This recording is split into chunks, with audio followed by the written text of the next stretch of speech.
So it's been over a year since I drank ayahuasca, and now it came along my path again, and I drank ayahuasca with Maneesh de Moor.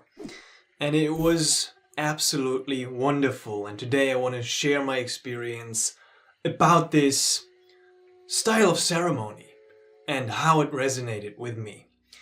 Because the last time I drank, I was searching for ayahuasca, and I ended up in a, I would say, not so pleasant setting for myself. You can watch the trip report experience right here. It felt like I was in a cult, and there were a lot of people, and it was very uncomfortable, and honestly, it was one of the longest nights of my life. It was horrendous. It was horrible.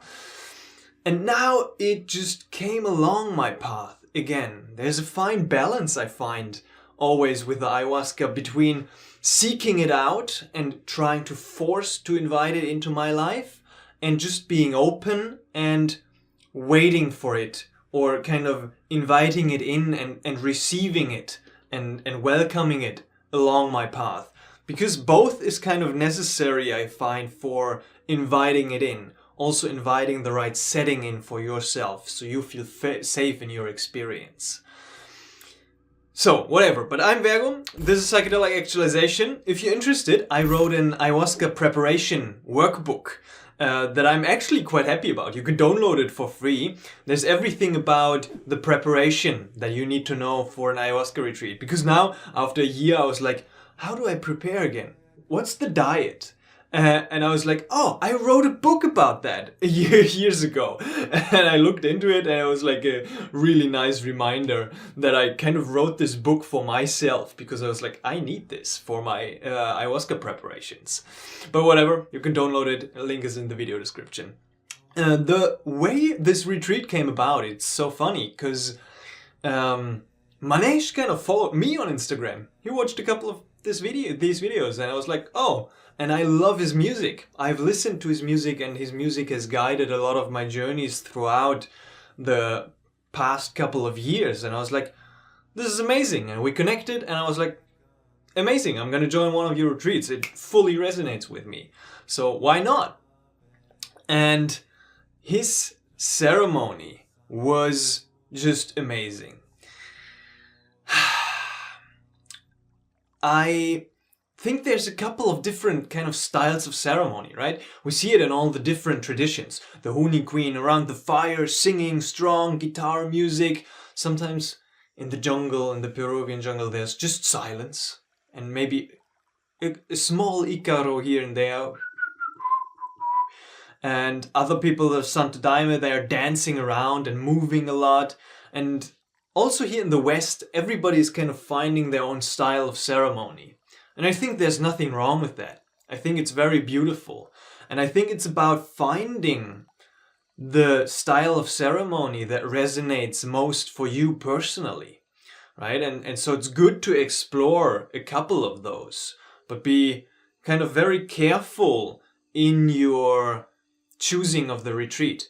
By the way, I also just shot a video series about what are psychedelic retreats, how to choose one, what to look for in a facilitator to be able to make a choice. You can watch the video series right here. It's a really nice one.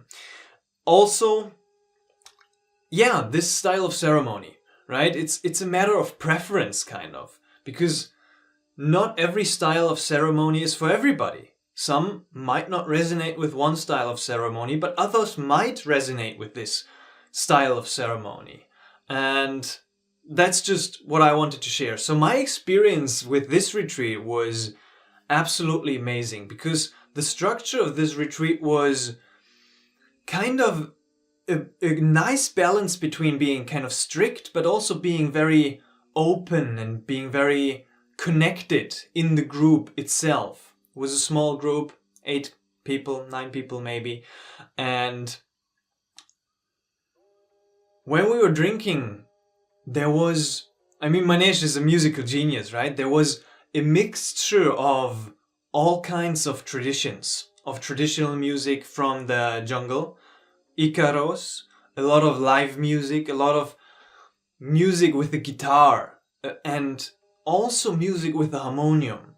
I've never experienced an ayahuasca ceremony with mantras and chanting, and also being able to sing and use my voice in the ceremony itself, which was super powerful, because our voice is, what I found is, one of the most powerful tools, right, to navigate the psychedelic space, to really sing, and then to sing words of praise to the medicine, to God, to the aspects of the divine, to the truth of what is being shown in the experience, is just so powerful.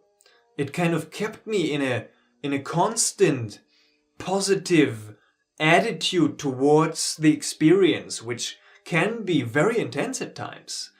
So that was absolutely amazing, and the merging between the Icaros and the mantras was absolutely harmonious. It was so beautiful, and sometimes he was even singing kind of mashups of kind of songs from the east and the west and the north and the south. So for example, a mantra of Jai Ma, for example, Jai Ma, Jai Ma, Jai Madre Ayahuasca. And it was, I was just so amazed by that merging of those worlds, because it feels like it's truly aligned. It feels like it's truly the same thing, this divine motherly energy of the mother that we are singing to, and the mother ayahuasca that we are singing to. And it was just super, super beautiful.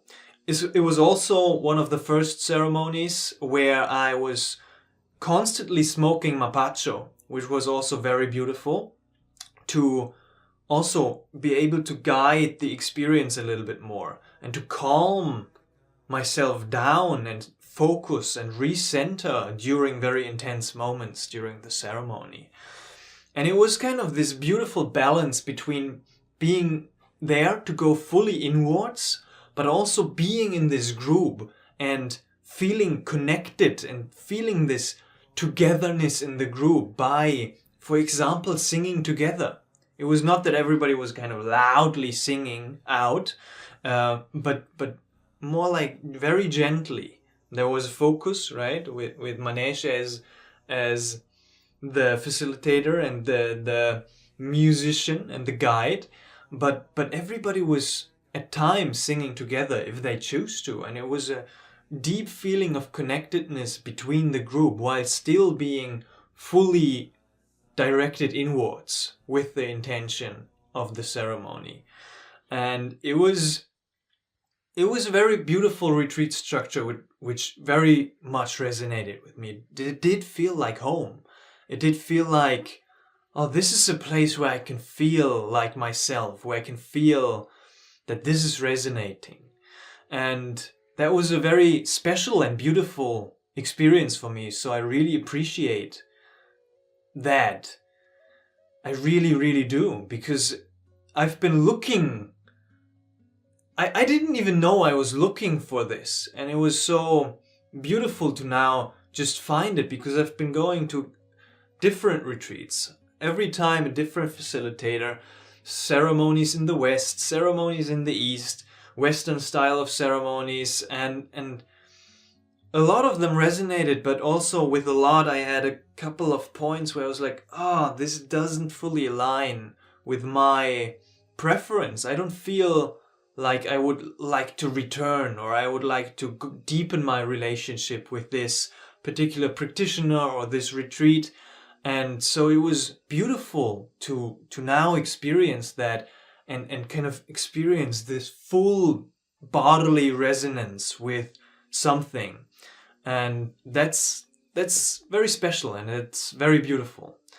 And also what I liked is after the night was over, everybody went to sleep. There was no talking. So there were a couple of rules in place. For example, no talking till the first sharing circle in the next morning. So everybody was to themselves in their own process, going to sleep.